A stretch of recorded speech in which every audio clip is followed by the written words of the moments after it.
Hi, in today's video I'm going to share with you an edit session of a photo that I took from Glacier National Park. I'll be using the latest version of Lightroom Classic to edit this photo, and I'm curious to see how the results are after 10 years sitting untouched in my catalog.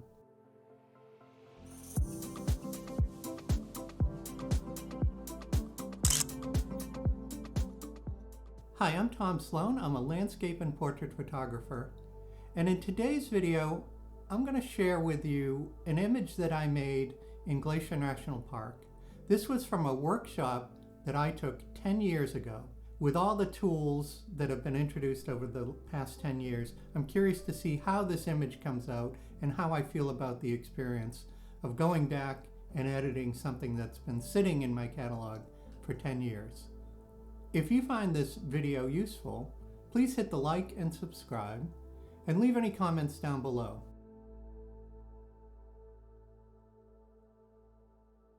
So here are the three bracketed images that I took at Glacier National Park. I used my Nikon D5100 to take these pictures. These are RAW files, and the RAW file format is a .nef on Nikon. So first thing I want to do with these images is I want to do a lens correction on them. So I'm going to do an edit on these. So I'm going into the develop module, and I'm just going to go down to the lens correction. I'm going to enable profile corrections, and as you can see, I was using my kit lens for this. That's the widest angle lens that I had in my kit at the time. It was my first DSLR, so it was an 18 to 55 millimeter. So next thing I want to do here is, now that I've clicked on the enable profile corrections, I want to sync it with the other images that I have here. I'm going to leave that off, just do the lens correction, and I'll synchronize those three images. So I'm going to go back to grid mode, and I'm going to take these three images now that we've done the lens correction, and they're already highlighted, and I'm going to go do a photo merge to HDR, and it'll come up with this dialog box here. And I was on a tripod, but I still wanted to do some auto alignment. I don't want to do the auto settings, I want to do that myself. And I tend to do a deghost amount high. I found that usually works pretty well for me. So I'm just going to click the merge.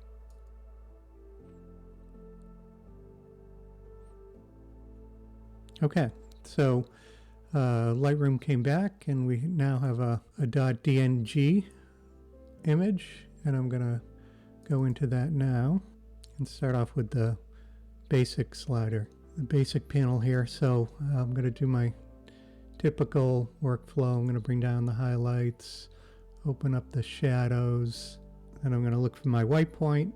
And in this case, I'm going to do all the way on the shadows and the highlights. And I am going to look for my white point. So I'm holding down the Alt key while I slide that to the right. And I just saw it clipping, so I pulled it back. And now I'm going to look for my black point in this image.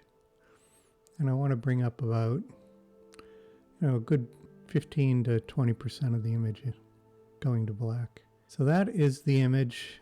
The next thing I want to do is add a little bit of vibrance. I'm going to go a little bit more than I usually would, maybe about 17. And I'm going to add a little saturation in here as well. Okay, I think that looks pretty good right now. Might add a little bit of clarity, just a little bit of dehaze, so that you can see a little bit more detail of the mountains. Okay, so let's see the before and after. That's the before, and that is the after. I want to do the sky. So I want to add a mask for the sky. And what I want to do is I want to bring down the exposure on the sky. So it's going to bring down the exposure all throughout the sky. And I want to add a little bit of warmth to that. And maybe a little bit of magenta right there. A little bit of saturation because it seems a little flat. Okay, so that applied it to all of the sky, but I want it to be more gradual. So with this mask, what I want to do is I want to do a linear gradient. So I click on the ellipsis here, those three dots, and intersect mask with a linear gradient. And I'm going to create a gradient and pull it down from the top so it'll be added gradually and look a little bit more natural. There we go. So you can see the before and the after. Next thing I want to do is I want to add a little bit of punch to this mid ground here, the middle ground. And so I'm going to add I will add a radial gradient right across the middle here. I'm going to move that down. Also going to feather it a little bit less. What I want to do is add a little bit of exposure to this, some highlights, and then just a little bit more saturation. Let's go all the way and see. It's a little bit too much. Okay, so I'll turn that off and on. So it did brighten that up quite a bit. So next thing that I do want to do here is I want to add I'm going to go with a medium contrast, use that preset. So that's before, that's after the adjustment. So I kind of like that.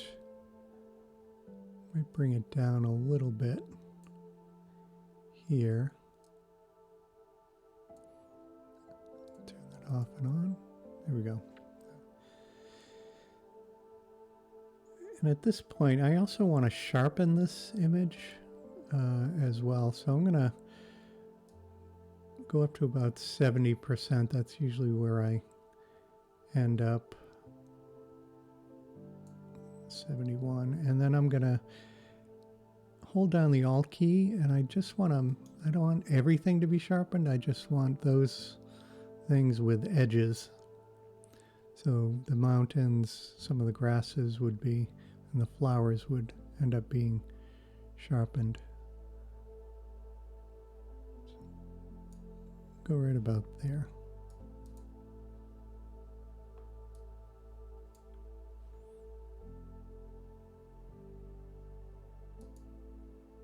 That's before. And that is after. Before, after. So it adds a little bit of sharpening to the image. And then what I'll do here is I'll add calibration. I'm going to add blue saturation to this. I'm going to show you, I usually leave that at, I'm going to go to 50 on that. I'm going to show you the impact it had to the overall. I'm going to turn it off and then turn it on. So you can see it really does punch up the green. So it really does add punch to the photo. It's adding a good bit of blue, maybe a little bit too much in here. So I think as I can see that, I'm not sure I like that blue in the mountains. Let me see. I'm going to add a mask to this, and I'm going to add a linear gradient, or I'm going to add a radial gradient right here to this section of the photo. And as I added more blue saturation to that when I did the calibration, now I'm going to add a little bit of warmth right there. I think that's good too, because also in the sky here, so that's extreme, right? You bring it back down.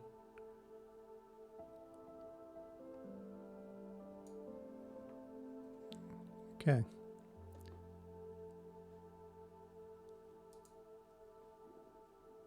So the last thing that I want to do here is,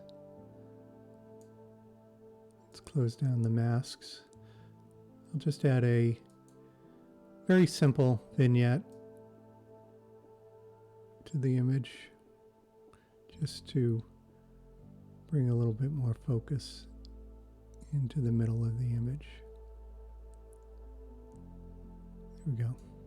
Okay, so that's the extent of this edit. It was very simple. It's nice to revisit some of these photos that you have in your catalog to go back and develop them. This was a photo I don't recall ever processing, but when you go back in your images and you find these, it's a great little exercise for me, a little trip down memory lane. So I'm going to show you the before. This is the before image, and this is the after.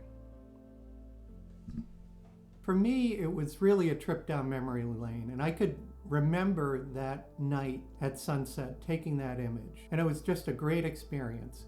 So I would encourage you to look back in your catalog, and if there are places you've gone or scenes that you've captured, it's always good to look and see maybe there was a photo that you hadn't processed or something that you hadn't seen.